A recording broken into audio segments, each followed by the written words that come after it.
L'île écossaise d'Islay abrite 9 distilleries de whisky, dont celle d'Anthony Wills. Une concentration unique au monde. Mais cette situation dépasse de plus en plus la petite communauté.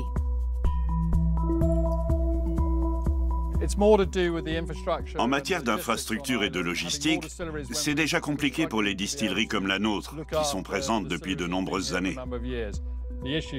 On a beaucoup de mal à importer et à exporter des choses. Alors comment on fera quand il y aura 4 ou 5 nouveaux producteurs? Quelles sont les conséquences de l'essor du whisky sur la région?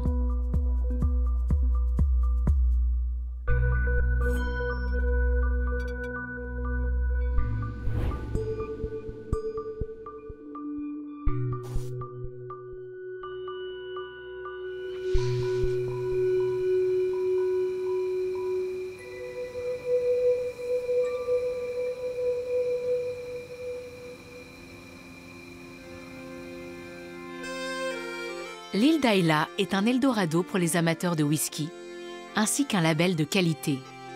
Le scotch produit sur place est demandé dans le monde entier. De nombreuses grandes marques s'y sont installées. Pourtant, en 2005, lorsqu'Anthony Wills a ouvert sa distillerie, le succès n'était pas au rendez-vous. Lorsqu'on demandait aux gens il y a 30, 40 ans ce qu'ils pensaient du single malt local, les avis étaient partagés. Ils trouvaient que ça ressemblait à du sirop pour la toux. Mais nous, distillateurs, avons affiné notre méthode de production et réduit la quantité de tourbe utilisée, ce qui le rend très populaire aujourd'hui. L'apparition de nouveaux marchés comme la Chine et l'Inde ont fait exploser les prix ces 10 dernières années. Il existe une forte demande de clients désirant investir dans le whisky. Ils le voient comme un placement financier fructueux. Ici, chez Kilchoman, nous n'avons pas la même approche. Nous voulons simplement que les gens ouvrent une bouteille et l'apprécient. Nos prix sont adaptés en conséquence, nous ne les avons pas gonflés. Mais depuis l'année dernière, les coûts de production ont augmenté, ce qui complique les choses. Kilchoman est l'une des 2 distilleries indépendantes de l'île. Toutes les autres appartiennent à de grands groupes. Son directeur, Anthony Wills, est également responsable de l'assemblage du spiritueux et donc de sa saveur. Très agréable et fruité. C'est exactement ce qu'on cherche. Frais, vif et net. Je crois que c'est moi qui ai eu l'audace de me lancer en premier. Puis tous les autres ont suivi.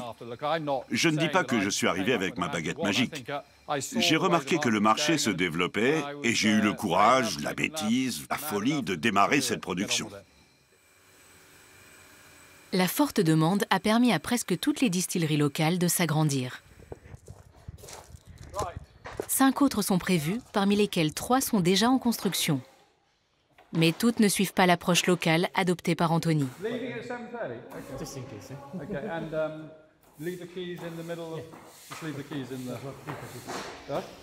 Kilchoman est l'une des rares à cultiver l'orge qu'elle distille.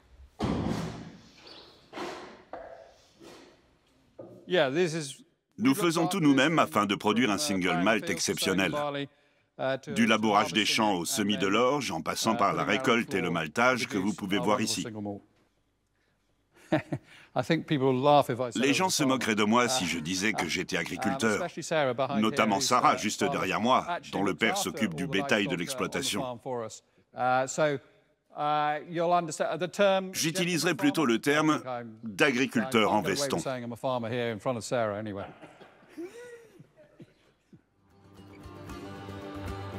Les 9 distilleries existantes pèsent sur les infrastructures locales. Les routes sont en mauvais état et la traversée en ferry s'est transformée en goulet d'étranglement. L'île a certainement fortement profité du secteur du whisky. Le chômage y est inexistant. Les céréaliers vendent leur orge par tonnes et les nombreux amateurs de scotch en visite dans la région font tourner les affaires. Mais ce succès pourrait finir par se retourner contre elle. Elle souffre en effet d'une pénurie de main-d'œuvre et de logement, alors que les chantiers pullulent. La future distillerie Portitron, en construction près de Port-Ellen, deviendra le plus grand bâtiment d'Islay.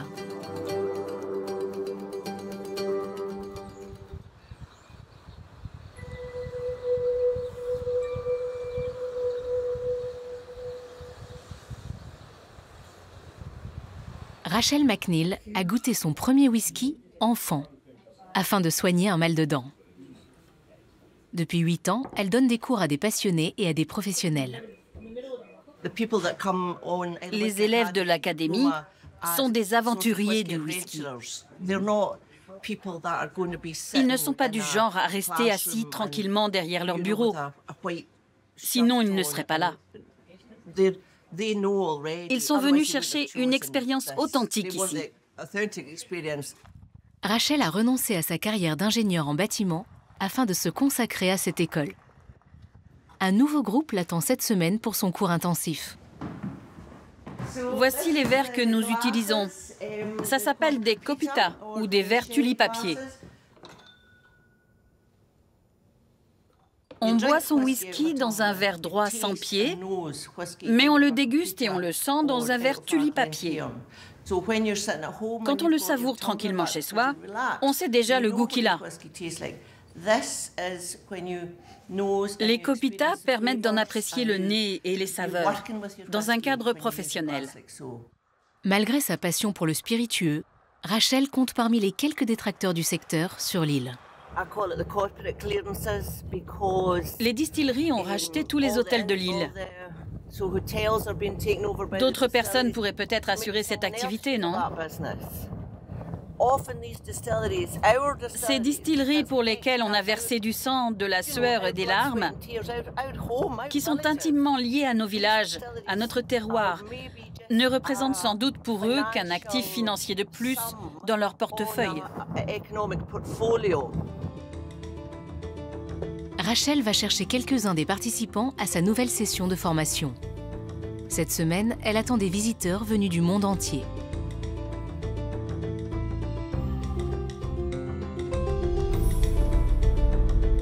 Inès Zager a fait le voyage depuis Hanovre, en Allemagne.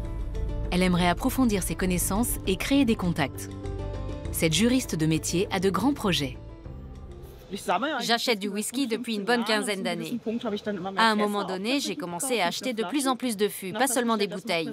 Et j'ai constaté que je prenais tellement de plaisir que j'ai décidé de devenir embouteilleuse indépendante en Allemagne. Je démarre mon activité à la fin de l'année. Cette année, 12 participants se sont inscrits au cursus d'une semaine. Parmi eux, un père et sa fille venus des États-Unis, David et Erin Feldner.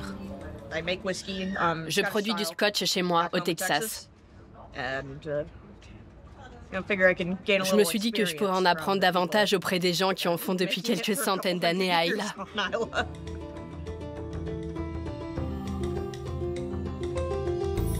Les passionnés venus d'Europe, mais aussi de l'Équateur, du Népal et des États-Unis, se retrouvent le lendemain dans la ville de Bowmore. Des intervenants de renom leur transmettront leur savoir dans les domaines de la distillation, de la géologie, de l'assemblage et du développement durable. La semaine sera marquée par la visite de distilleries locales réputées et par la dégustation de whisky que l'on ne trouve nulle part ailleurs.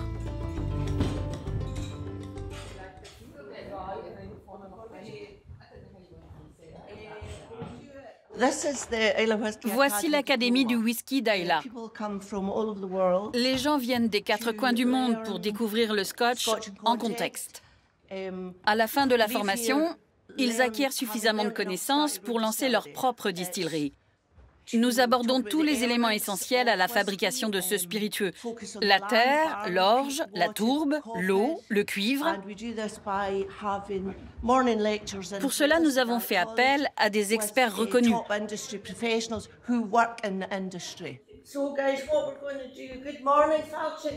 Bonjour et bienvenue à l'Académie du whisky d'Islay.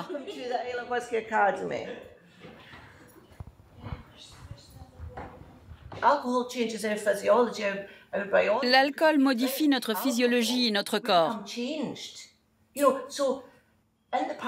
Autrefois, l'orge était considérée comme un élément spirituel. Cette céréale a aussi servi de base à la monnaie dans l'Antiquité. Elle est également associée à la bonté, qui se mesurait en scrupules. Si on n'avait pas de scrupules, on était dénué de bonté et on n'avait pas d'orge. L'intervenant star de la semaine est l'ancien assembleur d'un grand groupe célèbre. Ron Welsh explique à son auditoire comment l'industrie tente de s'adapter à la demande croissante tout en préservant tradition et qualité. Pour l'assemblage, nous travaillons avec les céréales que nous avons à disposition. Aujourd'hui, tout le monde achète son orge maltais aux 4, 5 mêmes entreprises. Tout a été centralisé. Le whisky d'il y a 50 ans serait au goût des connaisseurs, mais il déplairait à 90% de la population.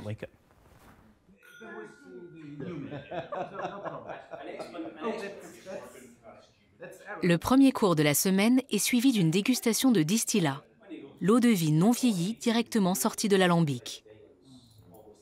On apprécie davantage son odeur que sa saveur.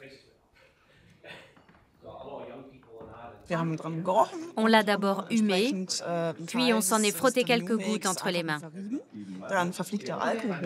Une fois l'alcool évaporé, les odeurs des ingrédients de base se dégagent très nettement, ce qui permet d'identifier le type de grain utilisé et l'esprit recherché. L'avenir du secteur préoccupe également ses amateurs, car son expansion fulgurante pèse de plus en plus sur la culture du whisky. L'industrie du whisky est consciente de son impact sur l'environnement. La plupart des entreprises tentent de s'améliorer dans ce domaine. Mais en ce moment, il y a sûrement trop de nouvelles distilleries qui arrivent sur le marché. Il y a plusieurs années, on avait l'impression que l'île était comme notre salon. On connaissait tous ceux qu'on croisait dans la rue. C'était quelque chose d'unique. On s'acceptait les uns les autres parce qu'on faisait partie de la même petite communauté. Aujourd'hui, on croise plein de gens qui ne disent même pas bonjour. Ça nous fait un drôle d'effet.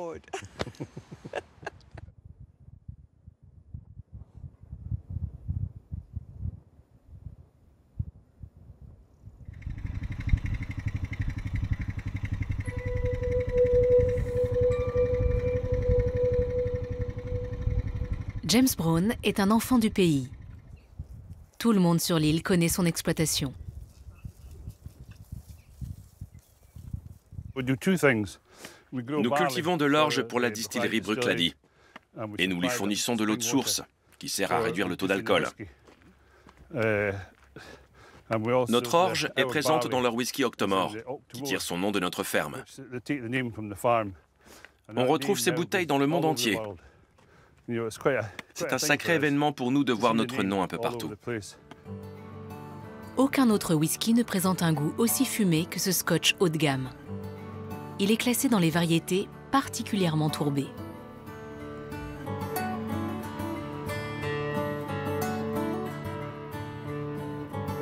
Ce n'est pas seulement l'orge de la ferme de James qui lui confère ce goût si singulier, mais aussi les collines qui surplombent ses champs.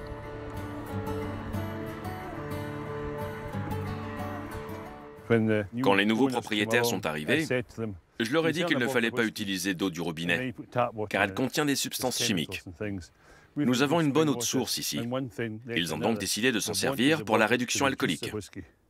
Je n'y connaissais rien du tout. J'ai dû tout apprendre.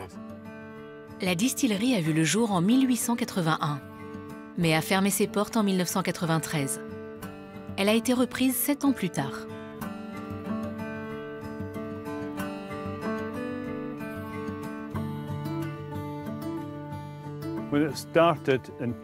En 2000, ils n'étaient que 2.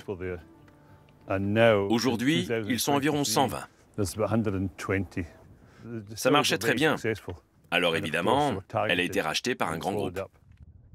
Non seulement cette eau de source fait le bonheur de la distillerie voisine, mais sur l'île, on lui prête même des vertus particulières.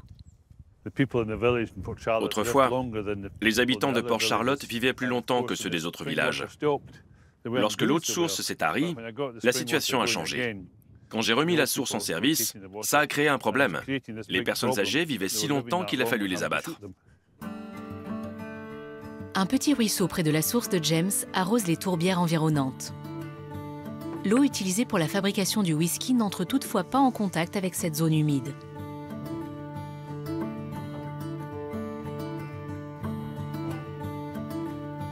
La source émane des couches rocheuses souterraines et rejoint un puits d'où elle est mise en bouteille.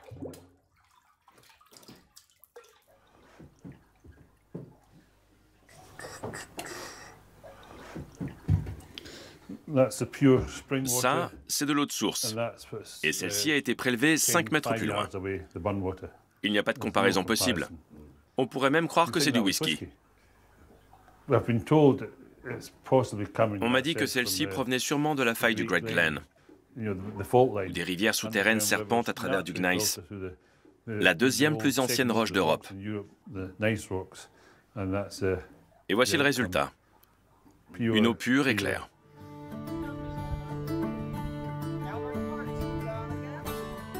La visite de cette source fabuleuse est une étape incontournable pour les élèves de l'Académie du whisky.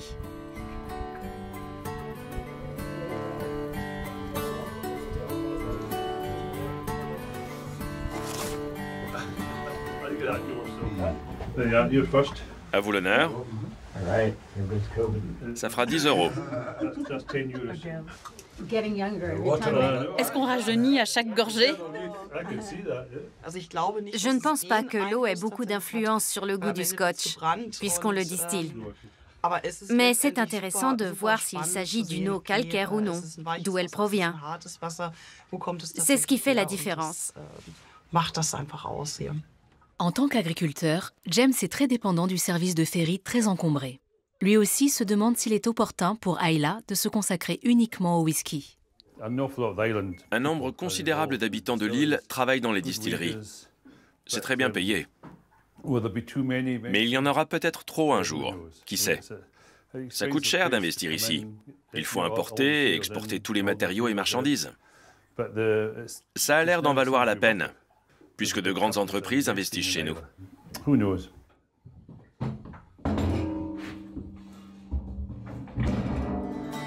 Actuellement, seul un des deux ferrys est en service.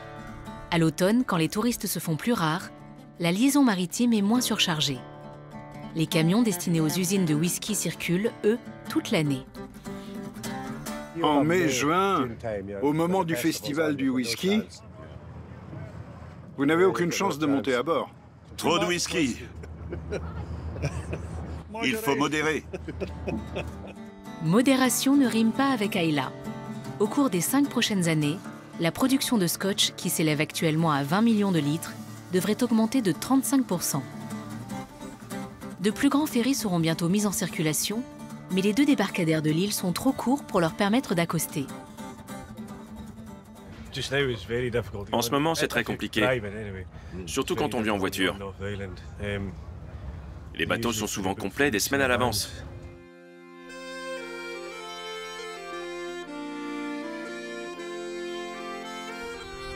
Kilchoman s'efforce de suivre un mode de production éco-responsable. L'entreprise distille sa propre orge et la tourbe utilisée pour le fumage est traditionnellement piquée à la main. Inès profite de son voyage pour trouver des partenaires dans le cadre de son projet professionnel. Ces critères sont toutefois trop exigeants pour la plupart des distillateurs. J'achète des fûts en Écosse, je les fais mettre en bouteille sur place et je les importe ensuite en Allemagne pour les commercialiser sur le marché. Je mets l'accent sur la durabilité. Cela signifie que je ne travaille qu'avec des distilleries qui ont entamé cette démarche éco-responsable. Je recycle également les bouteilles. Le groupe est venu visiter l'exploitation d'Anthony Wills. Fonder une distillerie est un pari risqué. Il faut attendre une dizaine d'années avant que les premiers whiskies arrivent à maturité suffisante pour être mis sur le marché.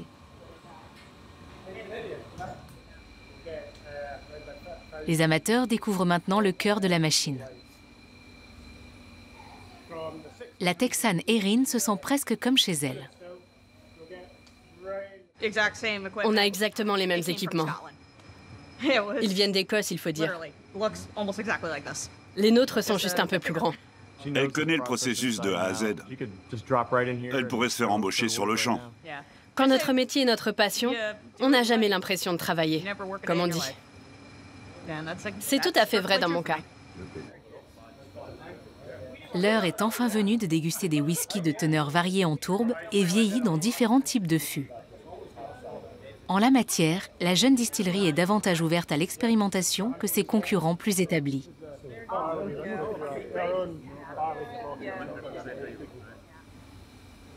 Jusqu'à présent, Inès est comblée.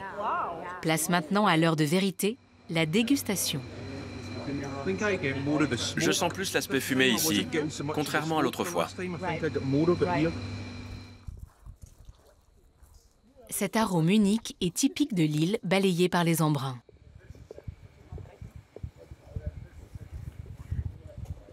Ça, c'est de la tourbe qui a été séchée. En la brûlant, on obtient ce goût si particulier du whisky d'Islay. Là, ça ne sent rien du tout. L'arôme et la saveur fumée unique ne se dégagent qu'après combustion et diffèrent de ceux de la tourbe d'Écosse continentale. À l'automne, une fois son orge arrivé à maturité, la distillerie se consacre à la production de son whisky 100% Islay. Cette année, elle en a récolté plus de 250 tonnes. Un record. Ce succès suscite l'intérêt d'Inès. Ce serait super de travailler avec Hillowman. C'est une distillerie familiale qui possède sa propre ferme et qui reste donc relativement indépendante. Ça la rend très intéressante. Le spiritueux local est un fût sans fond. Les 9 distilleries actuelles produisent des scotches d'une grande variété. Leurs prix peuvent toutefois surprendre les non-initiés. En 2022, un fût de whisky local premium s'est vendu pour 18 millions d'euros. Bruichladdich a utilisé mon image pour ses toutes premières bouteilles. J'ai beaucoup travaillé avec eux et rencontré plein de gens passionnants. On a fait plusieurs tentatives avant d'obtenir une photo où j'ai l'air à peu près content. Ça n'a pas été qu'une partie de plaisir, mais c'était quand même amusant. La distillerie vient de se manifester. Il lui faut plus d'eau de source. Au tout début, des fûts d'eau suffisaient. C'est moins le cas de nos jours. On remplit ces grands réservoirs 2-3 fois par semaine et encore un peu plus à Noël. Aujourd'hui, la consommation a triplé. Une nouvelle usine est prévue au bout de la route qui mène à la source de James. Des poids lourds de 44 tonnes feront la navette sur cette voie étroite et mal goudronnée. Le secteur a certes beaucoup contribué à la quasi-disparition du chômage à Islay, comme pourraient en témoigner 3 des enfants de James employés dans des distilleries, mais l'agriculteur se demande si l'île est vraiment capable d'accueillir davantage de producteurs.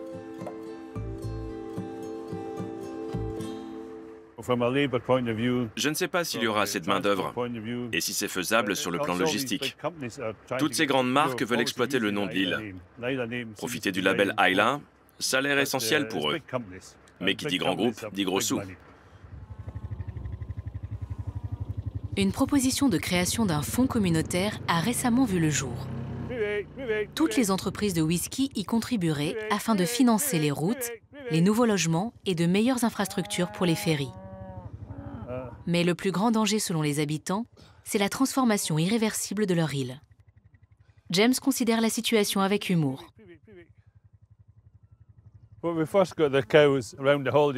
Quand on a commencé à avoir des vaches autour de nos gîtes, je demandais à nos hôtes venus de la ville s'ils voulaient les nourrir. Ils n'en avaient jamais vu des comme ça. Je leur disais, « Vous avez vu celle à 3 pattes ?»« Comment ça à 3 pattes ?» Eh bien oui, on ne les mange pas en entier du premier coup.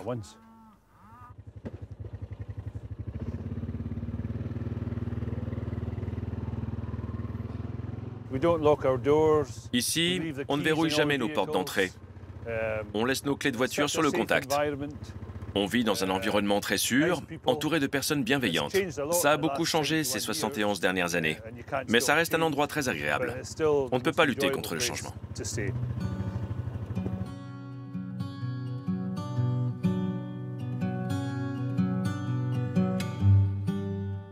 C'est le dernier jour de stage à l'Académie du whisky. Rachel espère avoir rendu compte de la richesse et de la variété de la boisson. Le whisky, c'est comme la musique. Un amateur de blues qui va boire un whisky qui ressemble à un morceau de rock va se dire que s'ils sont tous comme ça, ce n'est pas un spiritueux fait pour lui. Ce n'est pas du tout le cas. Les stagiaires ont passé leur examen écrit. Il ne leur reste plus qu'à assembler leur propre whisky. Je vais laisser ça ici pour que vous vous en serviez à votre convenance. C'est votre assaisonnement. Un peu comme on utilise le rouge en peinture pour faire ressortir l'image d'ensemble.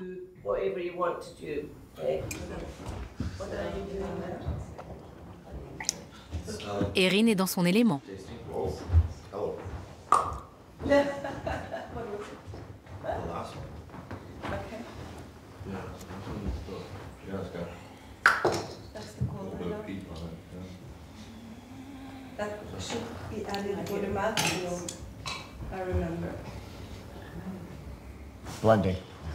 Elle a déjà fait de l'assemblage. Moi, jamais. Pour faire mon assemblage, je sens, je déguste les couleurs. Celui-ci n'a pas de couleur attrayante. Au nez, celui-là n'est pas terrible, mais il a une belle palette de couleurs. Une sorte de rosé foncé, je dirais. L'expert Ron Welch leur a expliqué les principes de base du procédé. Type de fût, âge, puissance, tourbé, non tourbé.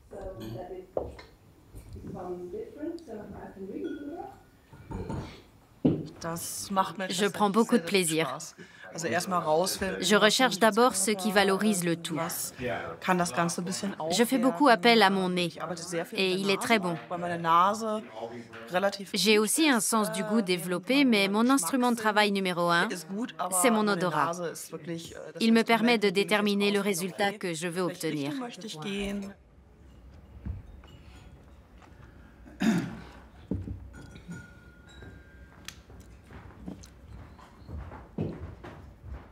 Au nez, je sens une nuance de vert.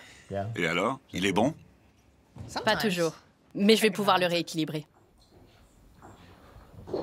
Encore aujourd'hui, les single malt d'Ayla sont principalement utilisés pour réaliser des assemblages, afin de donner du caractère à des whiskies continentaux plus subtils. Le temps est venu pour chacun de présenter son flacon. J'ai réussi à maximiser les jaunes et les roses, des couleurs que je recherche systématiquement. Je crois que ça rend sacrément bien. Il ne reste plus qu'à l'étiqueter maintenant. Tous les participants ont décroché leur diplôme.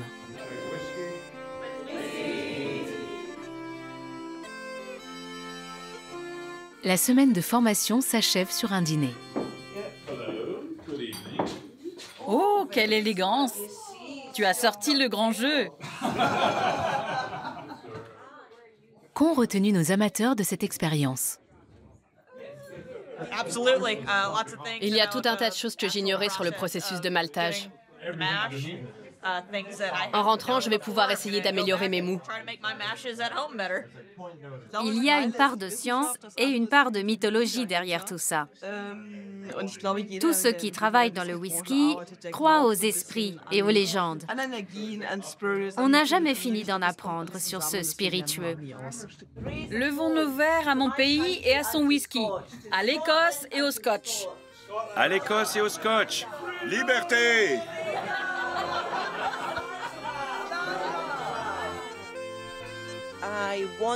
J'aimerais que les grands groupes s'intéressent davantage à l'essence d'Ayla, à son caractère et à son terroir, et qu'ils s'y attachent sincèrement, plutôt que de s'en servir uniquement comme d'une manne financière.